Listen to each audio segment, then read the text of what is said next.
एग्रीमीटर में आप सभी का स्वागत है। एग्रीमीटर में हम एग्री कमोडिटीज पर डिस्कस करते हैं। इस बार हम लोग सोयाबीन के मार्केट पर चर्चा करेंगे।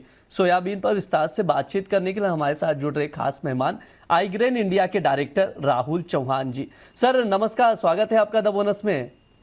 नमस्कार जी। सर आज के शो में हम लोग सोयाबीन पर बातचीत करेंगे।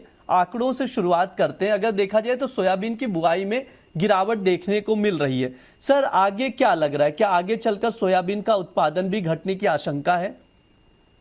देखिए, जो अभी आंकड़े आए हैं उसके हिसाब से अगर देखें कि 24 जुलाई तक हमारे यहाँ इंडिया में 113.64 लाख हेक्टेयर में सोयाबीन की बिजाई पहुंची है, जो लास्ट ईयर 117.24 लाख हेक्टेयर थी।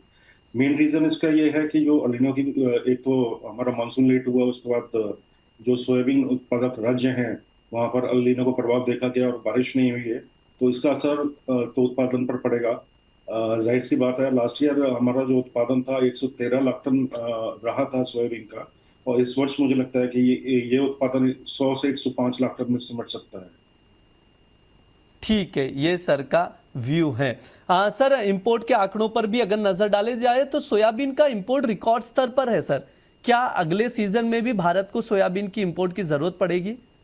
देखिए, इंपोर्ट होने का मेन रीजन ये होता है कि जो इंपोर्ट पैरिटी है वो पॉजिटिव आनी चाहिए। तो अभी पिछले आप ये देखें, एक महीने से सोयाबीन की कीमतों में पिछले 2-3 महीनों से थोड़ा अच्छी एक इम्प्रूवमेंट आई थी।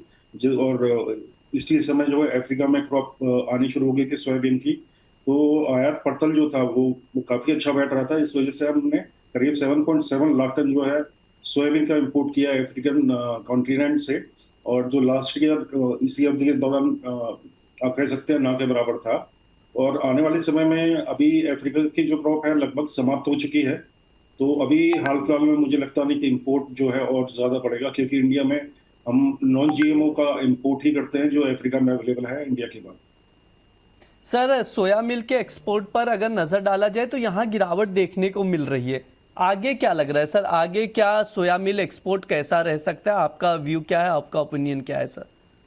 देखिए, अभी क्या है कि इंडिया में जो एक्सपोर्ट जो है सोया मिल्क का वो लगातार घट रहा है। उसके बहुत सारे रीजन हैं। पहला रीजन ये है कि जो पैरिटी है, जो क्रशिंग पैरिटी है वो बैठ नहीं रही, और एक्सपोर्ट डिमांड भी बहुत इंडिया की इतनी अच्छी नहीं है, क्योंकि प्राइसेस जो हैं अगर आप इंटरनेशनल मार्केट से कंपैरिजन करते हैं, इंडियन सोया मिल्क के प्राइसेस जो है काफी हायर साइड पे हैं, जिसकी वजह से हमारा जो एक्सपोर्ट है वो नहीं हो पा रहा सोयाबीन का। और जो हमारा एक्सपोर्ट है अब तक करीब 9 लाख टन पहुंचा है, जो लास्ट ईयर से लगभग 6 लाख टन कम है। तो भविष्य में मुझे ऐसा कोई बड़ी एक्सपोर्ट में तेजी देखने को नहीं मिल रही। ठीक है, ये सर की राय है। सर सोयाबीन का पुराना स्टॉक अभी कितना है ये बताइए, और साथ ही ये भी बताइए क्या अपनी घरेलू जरूरत के लिए ये स्टॉक पर्याप्त है?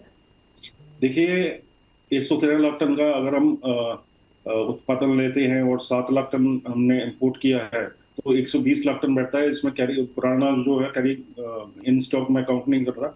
उसी अनुपात में अगर आप देखें तो जो अवेलेबिलिटी है हमारी वो खपत के बराबर ही है। मतलब हमारे यहाँ शॉर्टेज नहीं है सोयाबीन की, तो इसका इतना इम्पैक्ट तो नहीं आएगा अभी फिलहाल। ठीक है, ये स्टॉक को लेकर सर की राय निकल कर आ रही है। सर ये बताइए मौजूदा समय में ग्लोबल मार्केट में अगर देखा जाए तो सोयाबीन की सप्लाई और डिमांड कैसी नजर आ रही है, और साथ ही ये भी बताइए कि ग्लोबल मार्केट में सोयाबीन के प्राइसेस को लेकर क्या संकेत निकल कर आ रहे हैं? देखिए, अगर आप लास्ट 5 साल का डाटा देखते हैं तो लैटिन अमेरिका में जो सोयाबीन का जो उत्पादन है लगभग दुगना हो चुका है। आपका अमेरिका में भी उत्पादन ठीक ठाक रहता है, और दूसरे देश जैसे रशिया है, यूक्रेन, यहाँ भी सोयाबीन का जो उत्पादन शुरू हो गया है। अफ्रीका में भी होता है। तो ओवरऑल जो अवेलेबिलिटी अगर आप वैश्विक उपलब्धता को देखते हैं तो वो काफी कंफर्टेबल लेवल पर है, और सोयाबीन की विश्व में अभी तक कोई शॉर्टेज नहीं है। ठीक है, ये सर का नजरिया है। सर सोयाबीन की मौजूदा घरेलू डिमांड कैसी है ये समझाइए, और आगे डिमांड को लेकर क्या स्थिति नजर आ रही है सर ये भी बताइएगा। देखिए, सोयाबीन इंडस्ट्री जो है, क्रशिंग इंडस्ट्री, एक काफी बुरे फेज से गुजर रही है, क्योंकि डीडीजीएस की वजह से देश में एक तरफ सोया मिल्क की डिमांड है वो हुई है, और दूसरा हमारा इंपोर्ट भी बढ़ा है, और सोया तेल का इंपोर्ट भी हम एक अच्छे लेवल पे कर रहे हैं। तो कुल मिलाकर क्रशिंग सोया मिल्क की डिमांड ना निकलने से इंडिया में सोया मिल्क की जो क्रशिंग है वो कम हो रही है। तो अगर ऐसे ही इंपोर्ट जारी रहा और सोया तेल का और सोया मिल्क का अगर एक्सपोर्ट हमारा उम्मीद के अनुसार नहीं होता, तो हमारी जो सप्लाई है वो एक कंफर्टेबल लेवल पे रह सकती है। ठीक है, ये सर का व्यू है, तो उसके अकॉर्डिंग आप लोग देखकर चल सकते हैं। सर एक बार प्राइजेस पर नजर डाल लेते हैं। सोयाबीन की कीमतों में मजबूती अभी देखने को मिल रही है। सर शॉर्ट टर्म से मीडियम टर्म में सोयाबीन के प्राइजेस का आउटलुक क्या रहेगा? क्या भाव ऊपर जा सकता है और कितना जा सकता है, कितनी पॉसिबिलिटी है?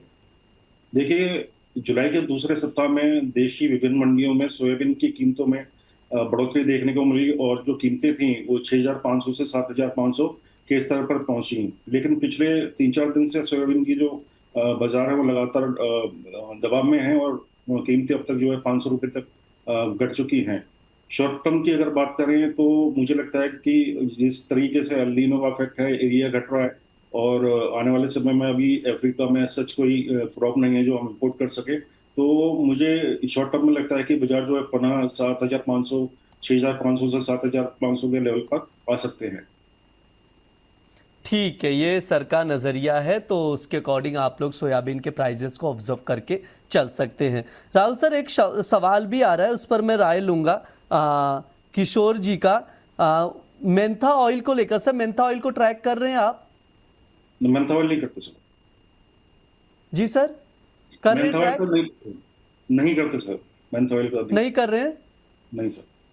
ठीक है सर, कोई बात नहीं। हाँ, तो ये हमने सोयाबीन पर विस्तार से बातचीत कर ली है, सर से चर्चा कर ली है, सर ने आउटलुक भी दे दिया प्राइजेस और तमाम चीज़ों का। आप लोग भी इसको ट्रैक करके चल सकते हैं। सर प्लीज़ डिस्क्लेमर दे दीजिए। देखिए, ये मेरी व्यक्तिगत राय है, ना ही मेरी कोई पोजीशन है मार्केट में, और जो भी कार्य आप करें वो अपने विशेषज्ञों की सलाह से और अपने विवेक से करें। धन्यवाद। जी सर, बहुत बहुत शुक्रिया सर आज की चर्चा में जुड़ने के लिए।